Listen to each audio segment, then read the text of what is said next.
vào hồi sức nâng cạnh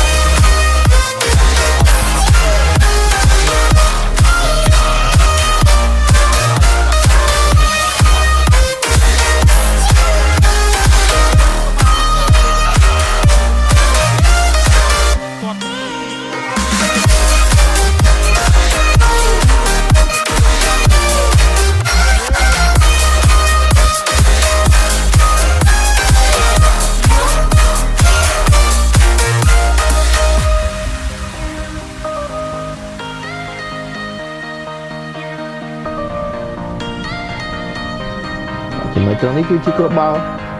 របស់សៀងច័ន្ទធាតាមរយៈការបញ្ជូនពីទូចម៉ាណុចចេះបញ្ចូលលាស់ជើងរបស់ជូជីណូហើយប៉ុន្តែមិនខ្សែការពីមួយរូបទៀតដូចនេះចឹងច័ន្ទធាគាត់ដាក់ដងខ្លួនពេងដើម្បីឲ្យបាល់នេះធ្វើទី 100% ចូលកន្លះជើងមួយដេញតាមបាទច័ន្ទធាក៏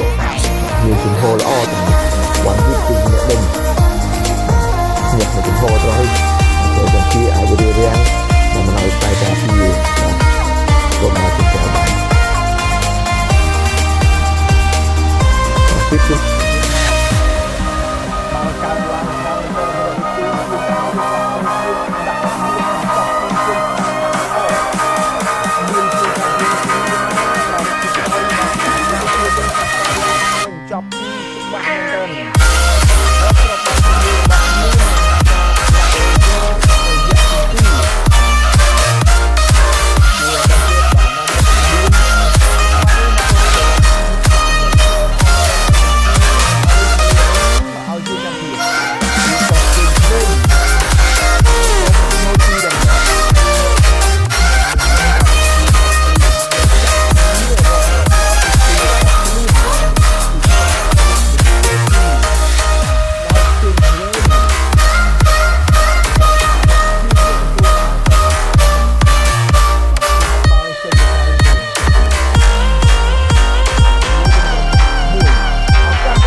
Rockman hat-trick ការប្រកួត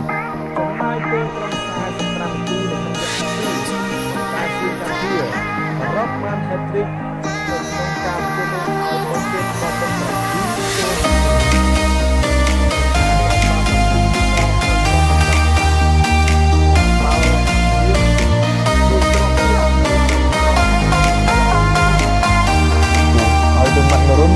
ទីគាត់ទីមួយចាក់ជាចលនាហើយក៏យកជើងបាត់ផ្ទះបាល់បញ្ចូលទីបានយ៉ាងល្អបាទនេះជាគ្រាប់បាល់តាមឆ្ងាយគឺជានាទីការរៀបការបញ្ជូនរបស់ប្រធានក្រុមមករុំនិងគាត់បញ្ចូលទីដោយស៊ីងចន្ទធាដែលមួយហើយបន្តមកចំណុចនេះហើយគឺគ្រាប់បាល់ទី2ក៏បញ្ចូលទីដោយស៊ីងចន្ទធាអត់ជិតច្រើនទេគឺថាបានរៀបចំទឹកជាស្រេចទៅហើយចាំតែមកគឺគាត់ទៅទីចំណាចាប់ទៅនេះការពារធ្លាក់ជ្រៅបន្តិចហាវុធីបាទចន្ទធាមើលឃើញគាត់ទៅទីបាំងសម្រាប់គ្រប់ទីតែគ្រឿងចន្ទធាចាប់មួយទៅទាញវិញទាត់ជើងស្ដាំគ្មានសល់ទេរកគ្រាប់បាល់ដំបងឲ្យបឹងកេតនាំមុខគិរីវងសុខជ័យ1-0អូយបាទមួយជើងនេះស្អាតណាស់បាទពីសៀងចន្ទធា